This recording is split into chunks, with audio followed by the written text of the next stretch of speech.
अस्सलामुअलैकुम। Previous lecture के अंदर हमने इंटरनल सीएसएस को यूज़ करते हुए लॉगिन फॉर्म को डिज़ाइन किया था। आज के इस लेक्चर में हम इंटरनल सीएसएस को यूज़ करते हुए पैराग्राफ को डिज़ाइन करते हैं।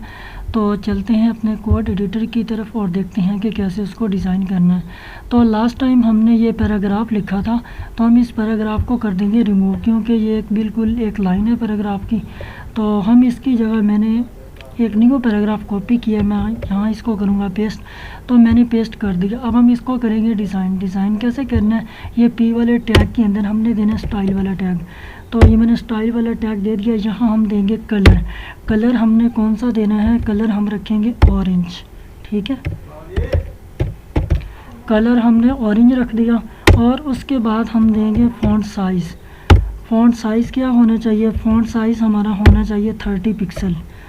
तो ये मैंने 30 पिक्सल फ़ॉन्ट साइज़ दे दिया। और उसके बाद हम देंगे बैकग्राउंड कलर के, बैकग्राउंड का कलर क्या होना चाहिए। तो ये मैं आपके सामने बैकग्राउंड कलर क्या लिखूँगा, ब्लू।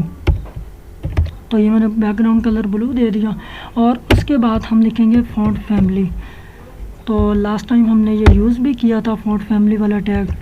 तो अब हम इसको दे देंगे एरियल।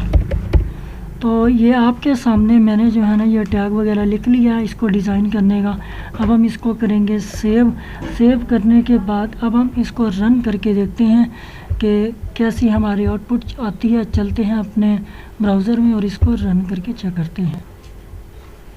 तो ये आप देख रहे हैं हमने सक्सेसफुली इंटरनल सीएसएस को यूज़ करते हुए पैराग्राफ को डिज़ाइन कर लिया है।